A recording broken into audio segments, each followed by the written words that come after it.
Ladies and gentlemen, I would like to welcome everybody to this press conference after the meeting of President of the United States, Barack Obama, and Prime Minister of the Government of the Republic of Poland, Donald Tusk. The first person to take the floor will be Prime Minister Donald Tusk. The floor is over to you. Mr. President, ladies and gentlemen, before the visit of President Barack Obama, I learned that Ralph Waldo Emerson was your favorite American thinker. And certainly at the time you tried to search for some associations, some quotations, some connections. Out of all these ideas, the one that talks about enthusiasm, that nothing great was ever achieved without enthusiasm, it seems to be especially fit for our way of understanding the world. When I'm speaking about our understanding of the world, I'm thinking about both of us as people, but first of all about our nations and about our states. I want to tell you that Poland today is the place where we have lots of enthusiasm. We have gone through the previous years, difficult, critical years, also in the global dimension, with the faith in our own power, our strength, and this faith and the enthusiasm that allow us to overcome the difficulties is also the effect of our cooperation. You Americans have invested in Poland, but you have invested also in the whole region with lots of your enthusiasm, some money too, some other types of assistance, and it really works. Just as enthusiasm was needed to create a great solidarity movement in Poland, it was also needed when, except for enthusiasm and freedom, we had nothing else in 1989. But people with the enthusiasm and freedom are enough when you have friends. You have invested in the region, and it works. We talked, amongst others, about enterprise fund that brought so good results in Poland. But that investment was actually the investment in freedom and relative prosperity for 100 million people. Because today we are speaking about Eastern Partnership, we are speaking about our cooperation that can help those nations and those people in the region that are waiting for their chance, their opportunity and their freedom. Mr. President, I want to say what we say in Poland quite often. It works. When friends are ready to help, when people have enthusiasm, when there is freedom, then it really works. And the fact that Poland today can speak with so much pride about ourselves on the eve of the presidency in the European Union, that we were also able to show to Europe how to manage, how to operate also under the conditions of the financial crisis, it was possible, amongst others, thanks to the fact that we together have invested in our future with so much of American and Polish enthusiasm.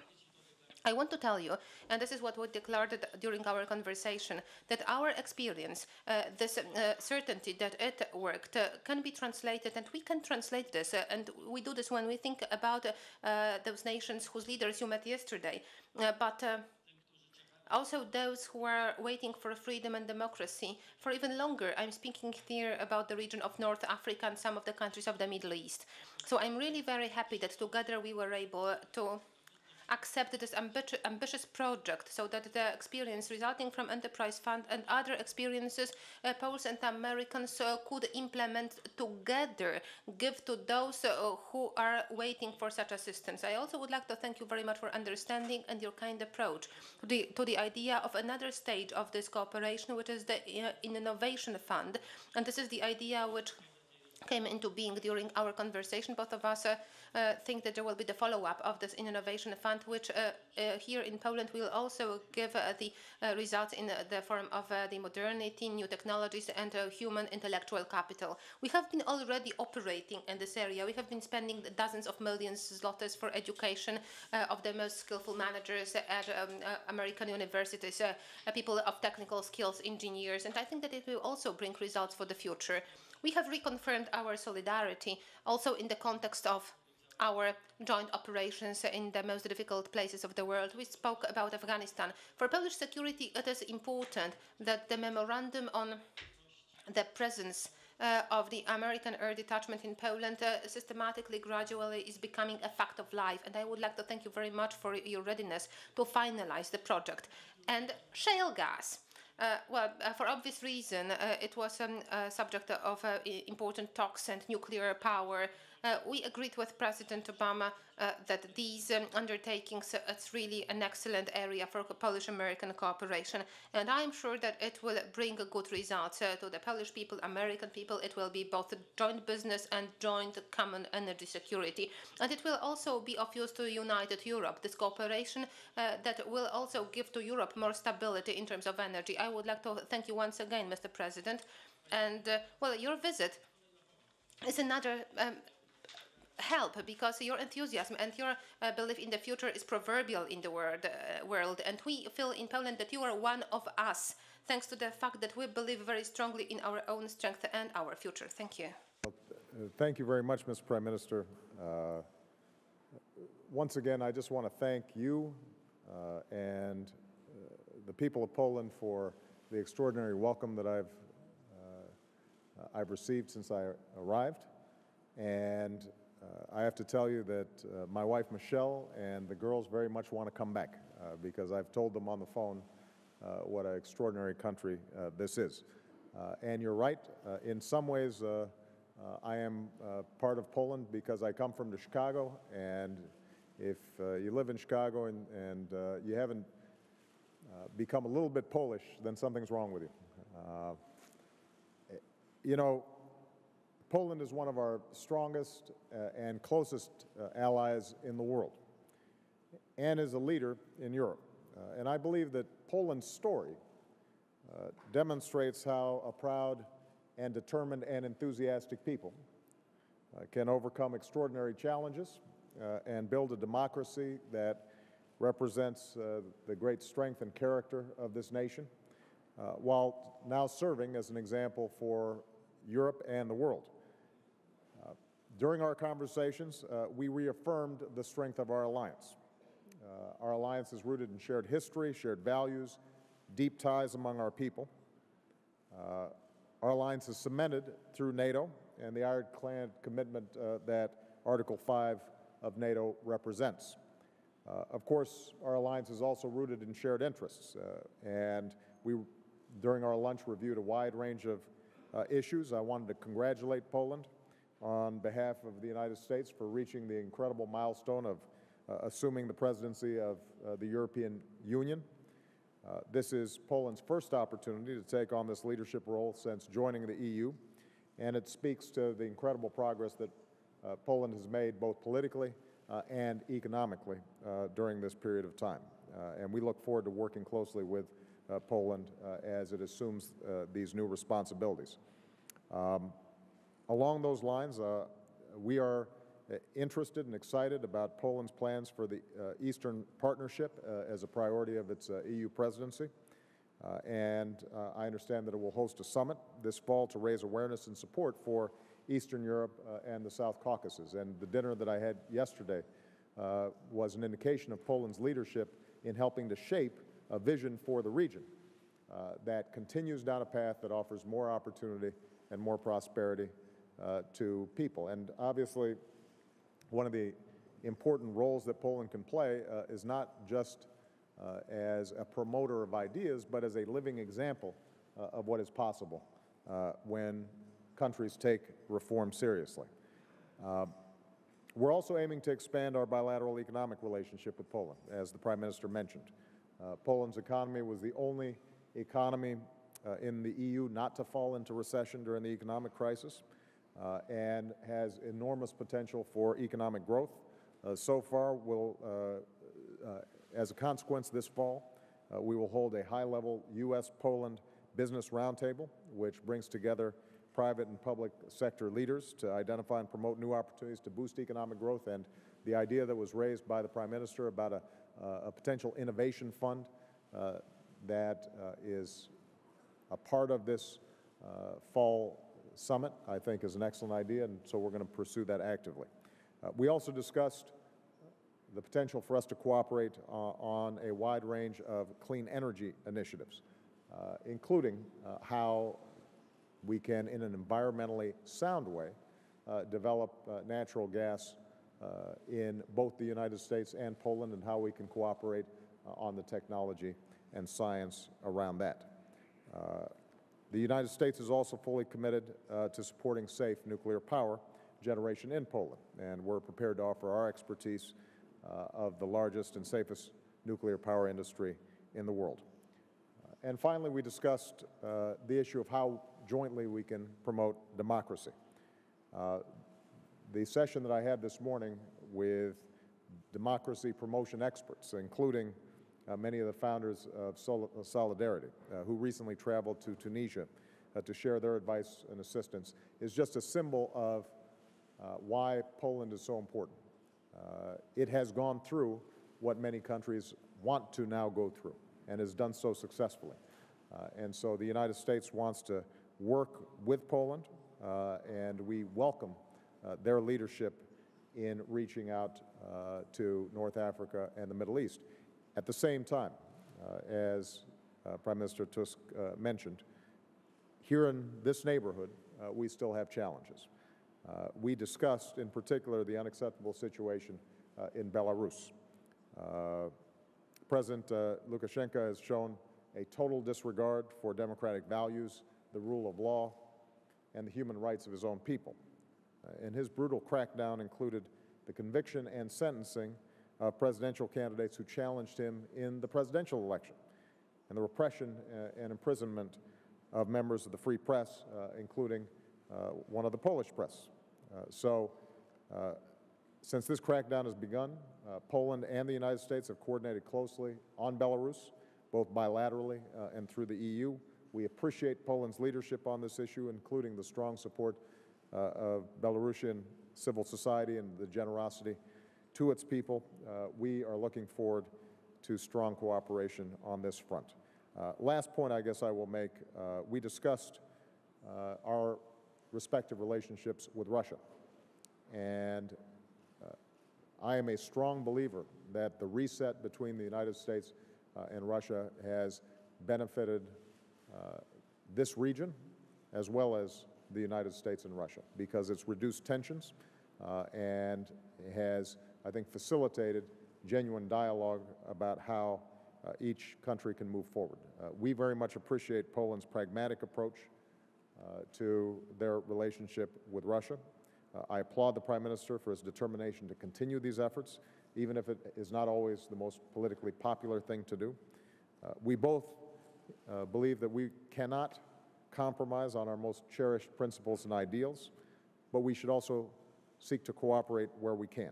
For example, in areas like counterterrorism, counter-narcotics, the spread of nuclear weapons and materials, and the support of our joint operations in Afghanistan. So this has been an excellent visit. It's fitting that I conclude my trip here in Poland. At each stop, I've affirmed the fact that America's transatlantic alliance is the cornerstone of our engagement in the world. It's indispensable to the peace and prosperity of the world. It helps to uphold the principles of rule of law and individual liberty around the world. And I think that Poland is a leader on all these issues. So congratulations, Mr. Prime Minister, for your outstanding leadership, and to the Polish people, thank you so much for your incredible hospitality. Thank you. Thank you so much.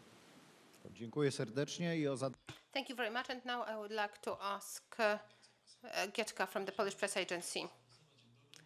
Good afternoon. We know that the American administration plans to liberalize the visa system for the Polish people. What are the ideas? When can they come into force? In other words, when people of Poland will be able to do shopping at Fifth Avenue in New York, certainly. And the second question is, how do you see the cooperation in the area of energy security between Poland and America, and between America and the European Union? And my third, last question is, did you talk about political repressions in Belarus? Amongst others, the arrest of a journalist of Gazeta Wyborcza, our daily, Andrzej Poczybut. Well, I'm going to try to remember all those questions. With respect to the visa issue, this is a topic that was brought up by your president when he visited the White House, and I promised at that time that we would begin to try to find a solution. The problem has to do with the existing law that had a very specific criteria for who gets the waiver visa system. And that criteria was based on the rejection rate of visas. Poland didn't qualify under that law. And I could not simply waive the law. But what I've now done is put my support behind legislation in Congress that would change the criteria so that we're looking at the overstay rate of visas. And our expectation is that by this change in the law, we can be in a position to resolve this issue in a way that is satisfactory to Poland, but also meets the security concerns of the United States. We very much want you to shop on Fifth Avenue and anywhere else in the United States. With respect to, see, I've already forgotten the other questions.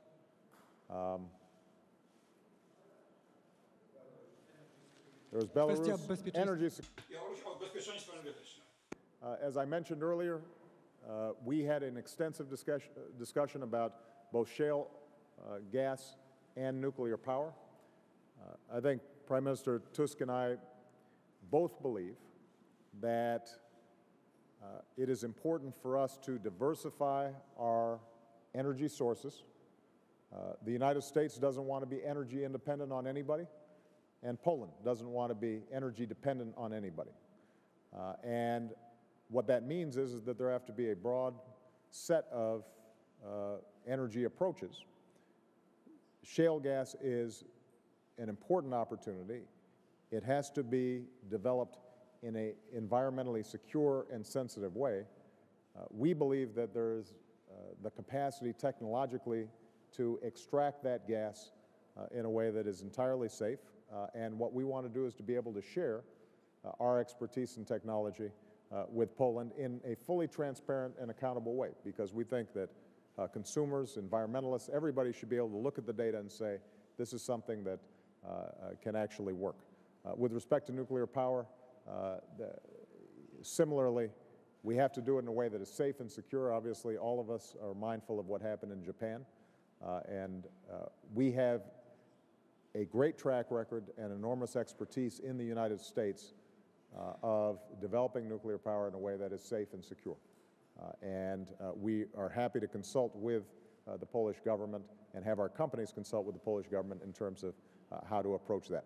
That does not eliminate the need for us in both countries and all around the world to continue to develop other clean energy sources like solar, like wind, biomass, and we are putting a lot of basic research dollars into this clean energy space because we think it's going to be important not only for our individual countries, but for dealing with greenhouse gases and climate change.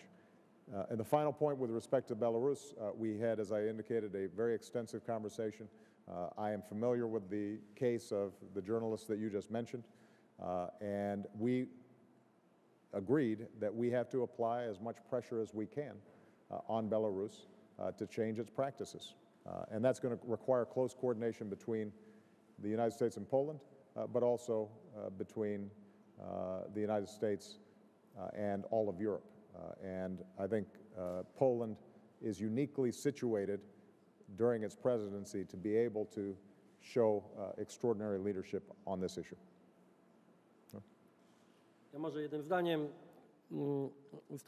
One sentence only for me to refer to the three issues raised by you. As far as Belarus is concerned, I stated with satisfaction that our views are in 100% aligned. There is no future for such dictatorships as the one which is represented today by Lukashenko in Belarus. Both the United States and Poland will be ambitiously setting forth a trail or just the road for conduct for the international community so that the Belarusian people did not have to pay too high a price and for too long a period. I also informed President Obama and about our interpretation of the events in the Belarusian economy. Talking about the victims of the regime, including our journalist, well, your journalist or our journalist and your colleague, Mr. Poczobut, already President Komorowski and myself too, both informed President Obama about this particularly Polish problem. Talking about visa waiver and Fifth Avenue, what is and what should be important in Poland is that more and more Polish people make enough money to be able to afford shopping in Fifth Avenue.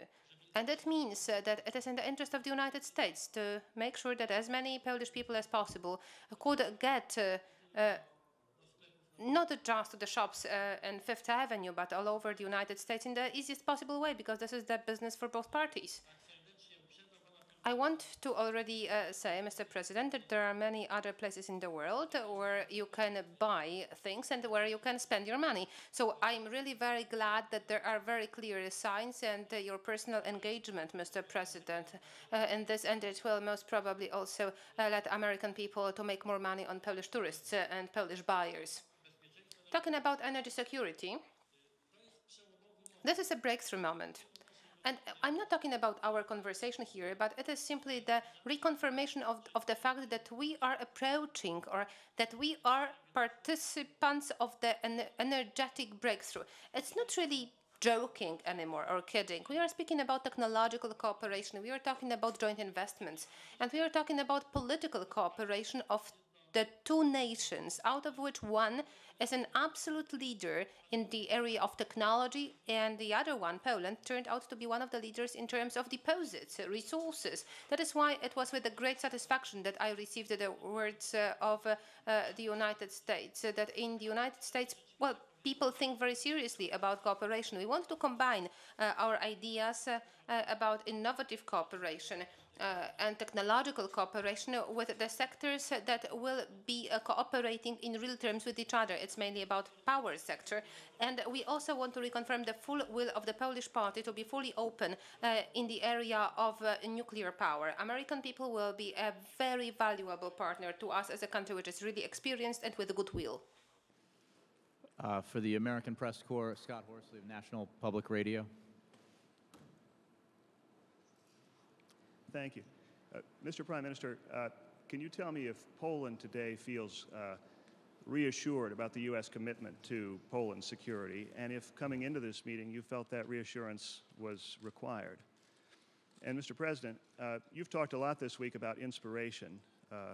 Inspiration in Northern Ireland for the Middle East peace process, inspiration in Eastern Europe for the Arab Spring. I wonder if you take home with you also some cautionary lessons about the challenges in the experience here in Northern Ireland, and what you can do as president to maintain that Emersonian enthusiasm at a time of fiscal austerity in the U.S. and Europe.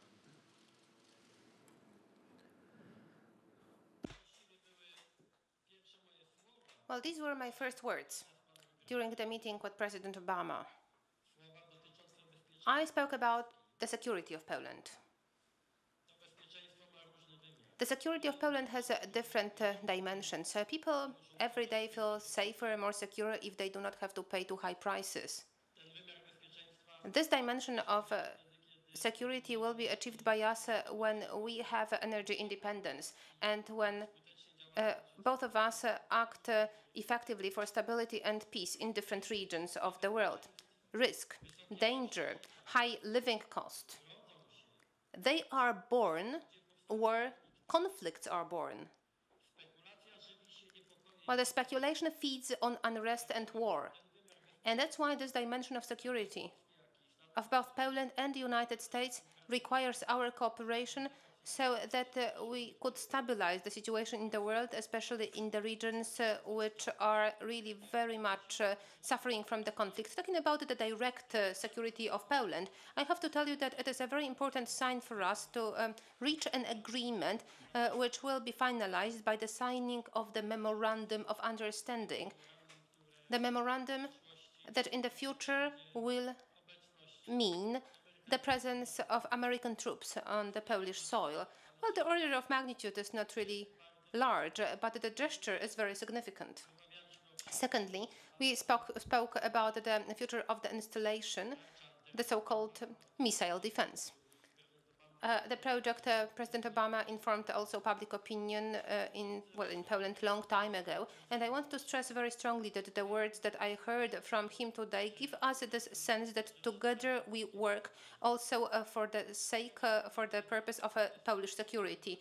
These words, that NATO is to defend NATO, these words are very much binding for all the members of NATO, and I also wanted to thank for these words. Definitely after this meeting with absolutely pure conscience, I can tell you that our cooperation with the United States, both bilaterally and within NATO, leads to the fact that every year Poland becomes a country which is more and more secure. And our political cooperation, as was mentioned by President Obama, leads to the point when perhaps never in the future we will have to use arms in this part of Europe. Both of us focus very much on political methods of conflict resolution and solving threats, and I believe that this is the best way to guarantee security to Poland. But you have to be cautious and you have to be insured. That is why we always speak also about the military aspects of security.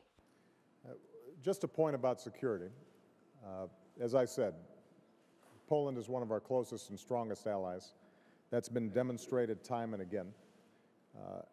Really what we did here today was simply to reconfirm what Prime Minister Tusk and I have discussed before, which is the NATO is the strongest alliance in history, primarily because it has a very simple principle, and that is we defend each other. That's what Article 5 is all about. And when I came into office, I indicated to all the NATO members that there's no such thing as a new NATO member or an old NATO member. There are just NATO members. And everybody's the same, and everybody has the same rights and the same responsibilities. As a consequence, one of the things that I initiated was making sure that we have actual contingency plans for each country, including those in Eastern Europe and Central Europe that obviously are coming out of a fairly recent and difficult history of security issues. Now, as Prime Minister mentioned, that evolution of our security relationship continues to evolve. The aviation detachment that is being finalized will be significant, and we're proud that we've gotten that completed. Our missile defense plans that we have laid out that involve Poland will allow us to deal with shared threats. What we want to do is to create an environment in this region in which peace and security are a given. That's not just good for this region, it is good for the United States of America. We will always be there for Poland. Now, I wasn't sure, because it was such a clever question, what exactly cautionary notes you wanted me to address. Were you referring to cautionary notes about what's happening around the world? Were you talking about cautionary notes and any reflections I have about what's taking place back home? So I want to make sure I answer your question. Northern Ireland, and I say the end point in Northern Ireland and Eastern Europe is a happy end point, but in terms of the process, the length of time, the obstacles, the challenges, the patience that was required, if there's something you learned on this trip that you take home that maybe gives you some thoughts about how you will approach that as president and maintain the interest in a country where our attention spans are short and our resources are limited. I think it's an excellent question, and this has been something that I've been reflecting on throughout this trip. Keep in mind what the purpose of this trip was, from my perspective. In addition to reestablishing a wonderful conversation with strong friends and allies, I wanted to make sure that everybody in our country, but everybody around the world, understands that the transatlantic alliance remains a cornerstone, a foundation stone for American security.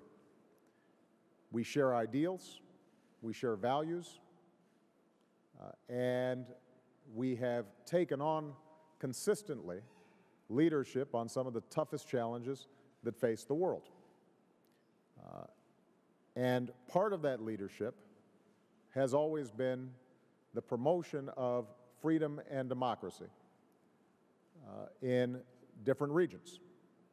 I was struck by something that the President of the Senate, or the head of the Senate here in Poland, mentioned during our democracy forum, that he had lived through 3 waves of revolutionary transformation in his lifetime. He saw the shift from military rule to democracy in Latin America. He saw those changes then take place with incredible speed when the Berlin Wall came down and the Iron Curtain was pulled asunder. And now he's seeing what's happening in North Africa and the Middle East.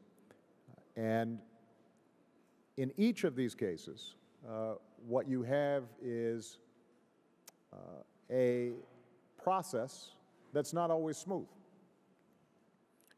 There are going to be twists and turns. There are going to be occasions where you take 1 step forward and 2 steps back. Sometimes you take 2 steps forward and 1 step back.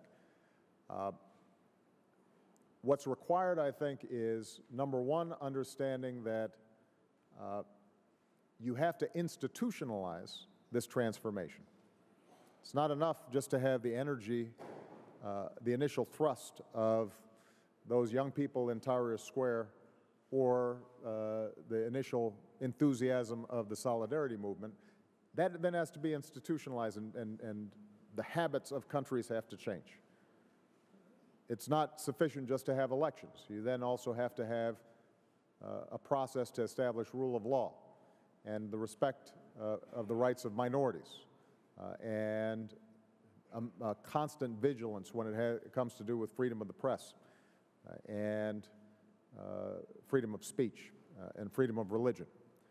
And you have to then broker a whole set of potential ethnic conflicts that may arise.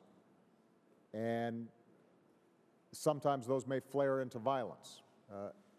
So part of the lesson is that you have to institutionalize change, and that is a hard process, and it's a long process. Number two is that countries on the outside cannot impose this change, but we can really help. We can facilitate. We can make a difference. And the testimony of, I think, the people that I've spoken to here in Poland, as is true when I had conversations about the resolution of the Northern Ireland conflict, was that American participation, American facilitation of dialogue, our investment in civil society, our willingness to do business, our openness to ultimate membership in international institutions like NATO, all those things made a difference.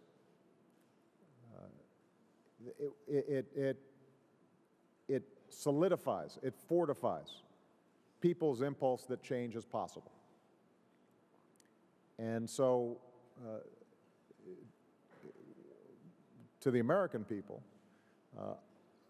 even at a time when we have fiscal constraints, even at a time where I spend most of my day thinking about our economy and how to put folks back to work and how to make sure that we're reducing gas prices and how we stabilize the housing market and how we innovate and adapt and change so that we are fully competitive in the 21st century and maintain our economic leadership.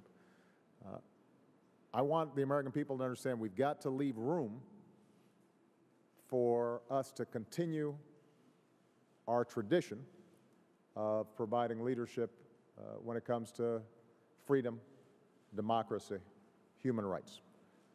And in the dinner last night, I thought something very interesting was said. These are Central European leaders and presidents from all across this region. One of them said, there were those who said we could not handle democracy, that our cultures were too different. but America had faith in us. And so now we want to join with America and have faith in those in the Middle East and in North Africa, even if some don't think that they can handle democracy or that their cultures are too different. Our experience tells us something different. And I think that's a good lesson for all of us to remember.